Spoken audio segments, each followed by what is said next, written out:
الحمدللہ والصلاة والسلام علی رسول اللہ۔ انشاءاللہ الکریم آج 5ویں پارے کا خلاصہ اور اس کے کچھ مضامین آپ کے سامنے بیان کیے جائیں گے۔ چوتھے پارے کے آخر میں آپ کو بیان کیا گیا تھا کہ کچھ عورتوں سے نکاح کرنا حرام ہے، ان میں سے ماں، بیٹی، بہن، بھتیجی، بھانجی اور اسی طرح جو باپ کی جو بیویاں ہیں ان سے نکاح کرنا حرام۔ اسی طرح 5ویں پارے کے آغاز میں ہی ان عورتوں میں سے کچھ عورتوں کا مزید بیان کیا گیا کہ جن سے نکاح کرنا حرام ہے۔ ایک تو وہ عورت بیان کی گئی کہ جو کسی دوسرے شخص کے نکاح میں ہو، اس عورت سے نکاح کرنا حرام ہے۔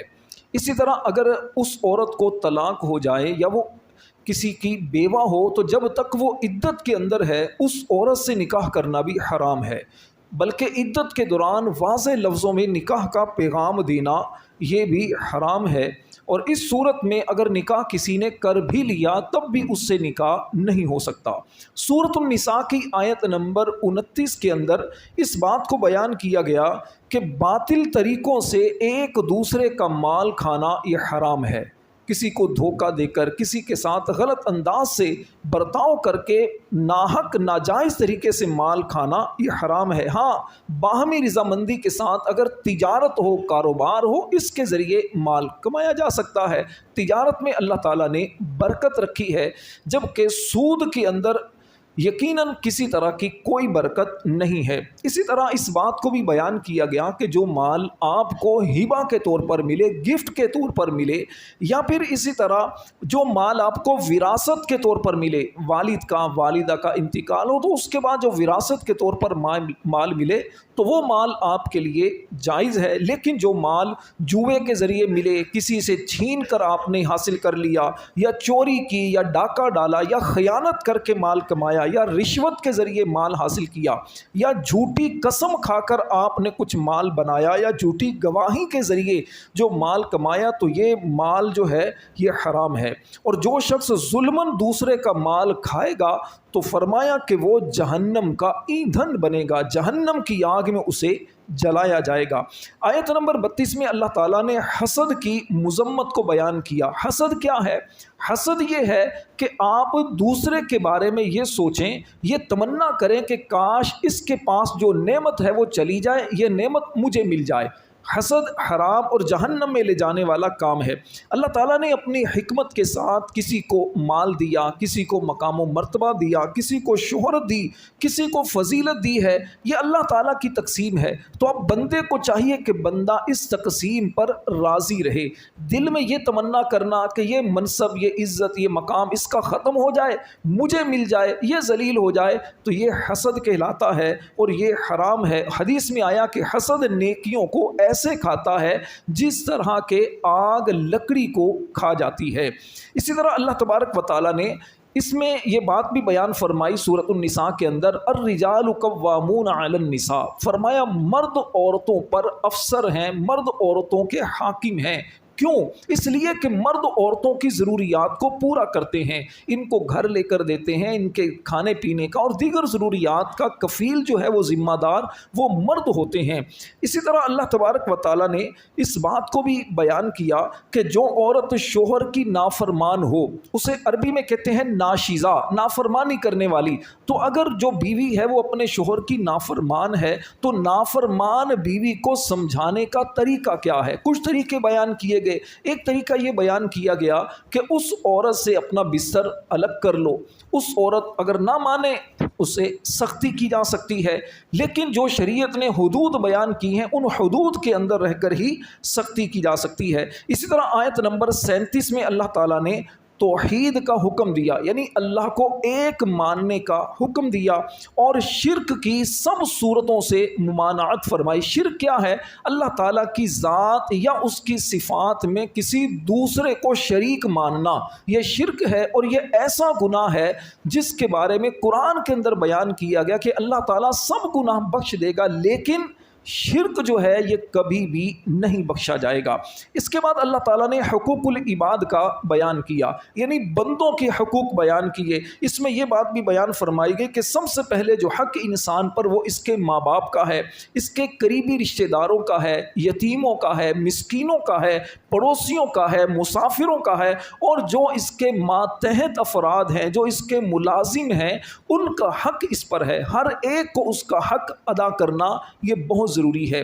اسی طرح یہ بات بھی بیان کی گئی کہ پڑوسیوں کے 3 درجے ہیں، جو ہمارے پڑوسی ہوتے ہیں اس کے 3 درجے ہیں۔ فرمایا اگر تو تمہارا پڑوسی ایسا ہے کہ جو تمہارا رشتہ دار بھی ہے تو اس کا پھر تم پر ڈبل حق ہے، ایک تو پڑوسی ہونے کا، دوسرا رشتہ دار ہونے کا۔ اور اگر ایسا پڑوسی ہے کہ جو تمہارا رشتہ دار نہیں ہے تو پھر ایک حق ہے کہ یہ مسلمان ہے، پڑوس ہونے کا اس کا حق ہے۔ اور تیسرے نمبر پر اگر جو بظاہر آپ کا پڑوسی نہیں لیکن آپ کا ماتحت ہے، آپ کا ملازم ہے، یا پھر آپ کے ساتھ کاروبار میں ہوتا ہے، آپ سفر کرتے ہیں، یوں آپ کے ساتھ سفر میں ہوتا ہے، تو اس کا بھی آپ پر حق ہے۔ تو جس کا جیسا حق ہو ویسا اس کو دینا یہ ضروری ہے۔ آیت نمبر 37 سے 40 تک اللہ تعالیٰ نے ریاکاری کی مذمت کو بیان کیا۔ ریاکاری کیا ہے؟ کوئی بھی نیک کام جو آپ کرتے ہیں دکھلاوے کے لیے کریں تاکہ آپ کی عزت ہو یا پھر آپ کو مال ملے، لوگوں کے اندر آپ کی واہ واہ ہو۔ فرمایا جس کو اللہ اور قیامت کے دن پر ایمان نہ ہو وہی ریاکاری کر سکتا ہے۔ جو اللہ سے ڈرنے والا ہے وہ یقیناً لوگوں کو دکھلاوے کے لیے عمل نہیں کرے گا، اس کا مقصد یہی ہوگا کہ میرا رب میرے اس عمل سے راضی ہو۔ پھر اسی طرح آیت نمبر 45 میں اللہ تعالیٰ نے نماز کے کچھ مسئلے بیان کیے۔ ارشاد فرمایا یا ایھا الذین آمنوا لا تقربوا الصلاۃ وانتم سکارى، اے ایمان والو جب نشے میں ہو تو اس وقت نماز ادا نہ کرو۔ نماز تو کسی حالت میں نہیں چھوڑی جا سکتی، تو مسلمان کو ہر قسم کا نشہ بھی یقیناً چھوڑ دینا چاہیے۔ اچھا اسی طرح اس بات کی بھی اجازت دی گئی کہ اگر تمہارے پاس وضو کرنے کے لیے پانی نہ ہو تو پھر تیمم کر لو، پاک مٹی سے تیمم کر کے نماز پڑھ لو، بے وضو ہو یا غسل فرض ہو چکا ہو، اور تو دونوں صورتوں میں تیمم کی رخصت دی گئی۔ پھر تیمم کا طریقہ بھی بیان کر دیا گیا کہ نیت کرنی ہے، نیت کرنا تیمم میں فرض ہوتا ہے، پاک مٹی سے تیمم کرنا ہوتا ہے، پھر ایک طریقہ کار بیان کیا گیا۔ آیت نمبر 46 میں اللہ تعالیٰ نے یہودیوں کی ایک بری صفت کو بیان کیا کہ یہ اللہ کے کلام میں تبدیلی کرتے ہیں، اور یہ ان کی تبدیلی 2 طریقوں سے ہوتی تھی یہودیوں کی۔ ایک تبدیلی تو یہ ہوتی تھی کہ لفظوں کو ہی بدل دیتے تھے، اور دوسری تبدیلی یہ ہوتی تھی کہ لفظ تو وہی ہوتے لیکن اس کا معنی یہ اپنی طرف سے بیان کر دیتے تھے۔ تو یہ لفظی اور معنوی تحریف یہودیوں کی ایک ہوتی تھی، لیکن قرآن اللہ تبارک و تعالیٰ کا ایسا کلام ہے، جب سے نازل ہوا ہے اللہ تعالیٰ نے اس کو محفوظ رکھا ہے۔ اس کے بعد اللہ تبارک و تعالیٰ نے قرآن پاک میں اس بات کو بھی بیان کیا کہ نبی پاک علیہ الصلوۃ والسلام سے یہودی ہیں یا عیسائی ہیں یا غیر مسلم ہیں یہ عداوت کیوں رکھتے ہیں، ان کی عداوت کی وجہ کیا ہے؟ وجہ ہے ان کے دل کا حسد، کہ یہ نبی پاک علیہ السلام چونکہ نبی بنے تو ان کے دل کے اندر حسد پیدا ہوا کہ یہ ہم میں سے کیوں نہیں ہوئے، یہ بنی اسرائیل میں سے کیوں نہیں ہوئے، بنی اسماعیل میں سے کیوں ہو گئے۔ تو اس وجہ سے نبی پاک سے حسد کرتے تھے، ورنہ پرانی جو آسمانی کتابیں ہیں، گزشتہ آسمانی کتابیں تورات، زبور، انجیل اور جو صحائف ہیں اس میں نبی پاک علیہ السلام کا ذکر تھا، اور یہ جانتے تھے کہ یہ نبی برحق ہیں۔ آیت نمبر 58 میں اللہ تعالیٰ نے اس بات کو بیان فرمایا کہ جو امانتیں ہیں وہ امانت داروں کے حوالے کرو، جن کا حق ہے وہ ان کے حوالے کرو، اور جب فیصلہ کرنے لگو تو انصاف کے ساتھ فیصلہ کرو۔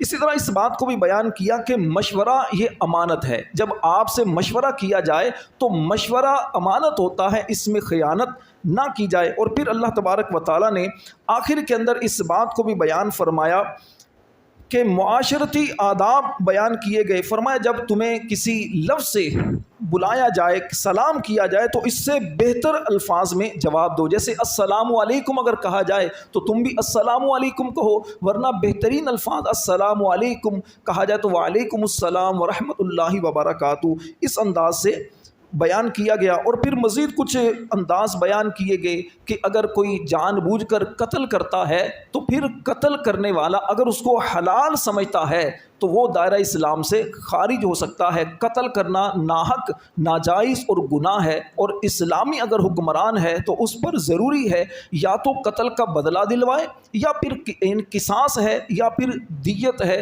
اس انداز سے مختلف احکام بیان کیے گئے۔ دعا ہے اللہ کریم ہم سب کو قرآن پاک کے احکامات پر عمل کرنے کی توفیق عطا فرمائے، آمین بجاہ النبی الامین۔